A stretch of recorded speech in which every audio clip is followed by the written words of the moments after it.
جسے میں نے گناہ سمجھا تھا، کہ سارا کو کمزور نہیں کیا تھا بلکہ اسے مزید طاقتور بنا دیا تھا۔ میں نے فیصلہ کیا کہ میں گمنام نہیں رہوں گا، یہ میں ان کے سامنے جاؤں گا اور اس سے اپنی کہانی سناؤں گا، بلکہ میں اس کے مشن میں شامل ہوں گا۔ مجھے عبد الرحمن صاحب کے الفاظ یاد آئے کہ تمہیں خود کو سزا دینا بند کرنا ہوگا۔ میرا نیا کفارہ یہ نہیں تھا کہ میں چھپ کر رقم بیچوں، بلکہ یہ تھا کہ میں سچائی کے ساتھ جینے کا حق حاصل کروں۔ میں نے اپنی گاڑی کا رخ اس قصبے کی طرف موڑ لیا جہاں سارا موجود تھی۔ مجھے اس یتیم خانے کو اپنی آنکھوں سے دیکھنا تھا، اس سچائی کو محسوس کرنا تھا جو سارا کی محنت اور قربانیوں سے تعمیر ہوئی تھی۔ یہ میرا آخری سفر تھا، میرے پچھتاوے اور آزادی کا سفر۔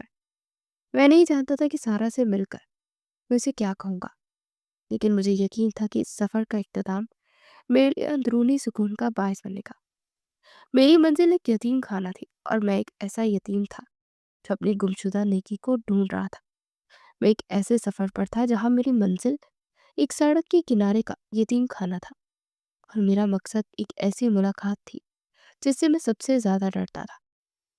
وہ قصبہ چھوٹا اور پرسکون تھا، سی گلی کوچے میری تیز رفتار شہری زندگی کی شور سے کوسوں دور تھے۔ جو میں سارا کے ٹھکانے کے قریب پہنچ رہا تھا، میرے اندر خوف اور امید کی ایک شدید جنگ شروع ہو گئی۔ خوف کا سوال یہ تھا کہ اگر میں سارا کے سامنے گیا اور اسے سچ بتایا تو کیا ہوگا؟ اگر میں نے کہا کہ میں وہی شخص ہوں جس نے تمہیں بچایا لیکن پھر تم پر لگے الزام کو خود پر لے گیا، تو کیا وہ میرے اس نیک کام کی قدر کرے گی یا اسے ایک سفید جھوٹ سمجھے گی؟ ایک جھوٹ جس نے اس کے والد کو بھی عمر بھر انتظار کرنے پر مجبور کیا اور اسے اپنے نام و مقام بدلنے پر مجبور کیا۔ میری سچائی شاید اس کی بڑی محنت سے تعمیر کی گئی نئی زندگی کی بنیادیں ہلا دے۔ ہو سکتا ہے کہ مجھے وہ اپنی پریشانی کی جڑ سمجھے تاکہ اپنے نجات و ہند کی۔ میں نے اپنی گاڑی ایک دور دراز جگہ پر روکی جہاں سے یتیم خانے کی عمارت صاف نظر آ رہی تھی۔ وہ ایک سادہ لیکن دلکش عمارت تھی۔ سامنے ایک چھوٹا سا میدان تھا جہاں بچے کھیل رہے تھے، ان کی معصوم ہنسی ہوا میں گونج رہی تھی جو میرے کانوں کے یہ ایک انوکھی موسیقی تھی۔ اور پھر میں نے سارا کو دیکھا، وہ بچوں کے درمیان بیٹھی تھی، انہیں کوئی کہانی سنا رہی تھی۔ اس کے چہرے کی جھریاں 20 سال کی کہانی سنا رہی تھی، لیکن ان کے پیچھے ایک گہرا سکون تھا۔ وہ اپنے کام میں مگن تھی، دنیا سے بے نیاز۔ وہ اب وہ خوفزدہ لڑکی نہیں تھی جسے میں نے ایک رات تاریکی میں چھوڑ دیا تھا۔ وہ اب ایک طاقتور عورت تھی جو نہ صرف اپنی زندگی جی رہی تھی بلکہ کئی بے سہارا بچوں کی زندگیوں کو سہارا بھی دے رہی تھی۔